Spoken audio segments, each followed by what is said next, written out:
નમસ્કાર મિત્રો, ખાસ કરીને આજના વિડીયો દ્વારા આપણે ઉનાળાના માવઠા, તાપમાન અને ઝાકળ વિશેની ખૂબ અગત્યની માહિતી આપવાની છે। સૌપ્રથમ હું આપને એ જણાવી દઉં કે અત્યારે આપણે ઉનાળુ પાકનું વાવેતર કરી શકાય એવું હવામાન થઈ ગયું છે અને ઉનાળુ પાકની અંદર જે તલનું વાવેતર કરવું હોય તો તલના સારા બિયારણ વિશેનો થોડા દિવસ પહેલાં જ આપણે એક વિડીયો મૂકેલો હતો। એ વિડીયો પણ આ વિડીયોના અંતમાં અહીં સાઈડમાં બતાવવાનો છે, એટલે દરેક મિત્રોએ આ વિડીયોના અંતમાં એ વિડીયો જોઈ લેવાનો છે। હવે ખાસ કરીને જે વાત કરવાની છે માવઠું, તાપમાન, ઠંડી અને ઝાકળ વિશે। આમ જોવા જઈએ તો ઠંડી અત્યારે રાત્રિના ટાઈમે જે ઠંડી અનુભવાઈ રહી છે એ આપણે થોડા દિવસથી કહેતા આવે એમ હવે એ નોર્મલ ઠંડી છે એ રાત્રિના ટાઈમે સમગ્ર ફેબ્રુઆરી દરમિયાન રાત્રિનું તાપમાન છે એ ઠંડુ જોવા મળશે, દિવસનું તાપમાન છે થોડુંક ઊંચું જોવા મળશે, એટલે દિવસે ઉનાળા જેવો અહેસાસ થશે। આ વચ્ચે કોઈ કોઈ જગ્યાએ હળવા સામાન્ય ઝાકળના જે રાઉન્ડ જોવા મળી રહ્યા છે, જોકે હવે જે સિવિયર જે ઝાકળનો રાઉન્ડ હોય એવું નહીં જોવા મળે। વધારે પડતા ગાઢ ધુમ્મસ કે મોટો કોઈ ઝાકળનો રાઉન્ડ આવે તેવી શક્યતાઓ નથી। હળવા સામાન્ય રાઉન્ડ છે એ આપણે સમગ્ર ફેબ્રુઆરી દરમિયાન અમુક સમયે ચાલુ રહેશે। જેવી રીતે જોવા જઈએ તો આવતીકાલથી પણ ઝાકળનો રાઉન્ડ છે એ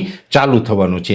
બીજી વાત કરવાની છે તાપમાનની। આમ જોવા જઈએ તો તાપમાન અને માવઠાની વાત છે એની અંદર જોવા જઈએ તો તાપમાન છે અત્યારે આપણે જોવા જઈએ તો 30 ડિગ્રી ઉપર જતું રહ્યું છે। ઘણી વખત આપણે અમુક વર્ષે એવું પણ બનતું હોય કે ફેબ્રુઆરી મહિના દરમિયાન જ તાપમાન છે 35 ડિગ્રી પ્લસ થઈ જાય, 37-38 ડિગ્રી તાપમાન જોવા મળતું હોય છે। લગભગ છેલ્લા 10 વર્ષનો રેકોર્ડ ચેક કરવા જઈએ તો 10 વર્ષમાંથી 7 વર્ષ તમને એવા જોવા મળશે કે ફેબ્રુઆરી મહિના દરમિયાન તાપમાન છે 35 ડિગ્રીને પ્લસ થયું હોય। પણ આ વર્ષની વાત કરવા જઈએ તો 2026ના ફેબ્રુઆરી મહિના દરમિયાન એટલે કે ચાલુ મહિના દરમિયાન અત્યારે આપણે 30 પ્લસ છે પણ 35થી નીચું છે અને સમગ્ર જે આપણો આખો મહિનો છે જે સંપૂર્ણ જે ફેબ્રુઆરી મહિનો પૂર્ણ થાય ત્યાં સુધી આપણે 35 ડિગ્રી પ્લસ તાપમાન થાય તેવી શક્યતાઓ ખૂબ ઓછી છે। એટલે ઓલ ઓવર ગુજરાતની આપણે જે વાત કરી રહ્યા છીએ જેમાં લગભગ આપણે 95% વિસ્તાર એવા હશે કે જ્યાં ફેબ્રુઆરી મહિના દરમિયાન તાપમાન છે 35 ડિગ્રી કરતાં નીચું રહેશે, 31થી લઈને 34 ડિગ્રીની રેન્જમાં તાપમાન જોવા મળે તેવી શક્યતાઓ છે। એટલે આ વર્ષે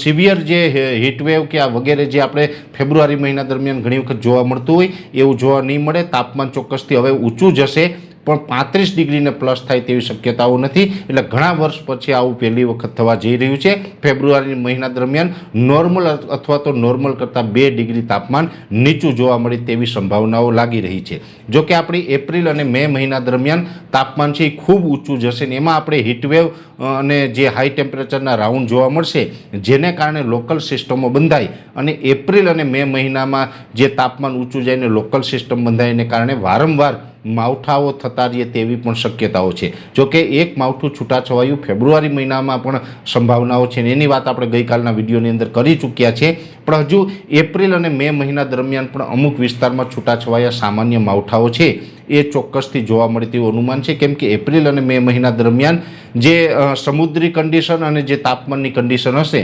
જેમાં વધારેમાં વધારે લોકલ સિસ્ટમ બંધાવવાની શક્યતાઓ અત્યારે લાંબા ગાળાના અનુમાન પ્રમાણે દેખાઈ રહી છે। એટલે એપ્રિલ અને મે મહિના દરમિયાન બંને મહિના દરમિયાન માવઠાઓ જોવા મળે તેવી આપણે માનસિક તૈયારી રાખવાની છે। બાકી ખાસ ઝાકળમાંથી હવે આપણે ધીમે ધીમે આ મહિનો પૂર્ણ થતાં મુક્તિ મળી જશે। ઠંડી છે એ પણ હવે રાત્રિના ટાઈમે અનુભવાશે।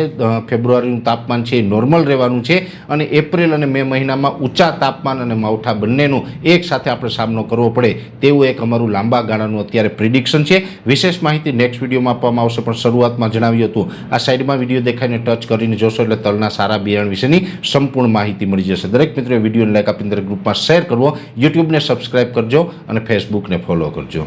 નમસ્કાર।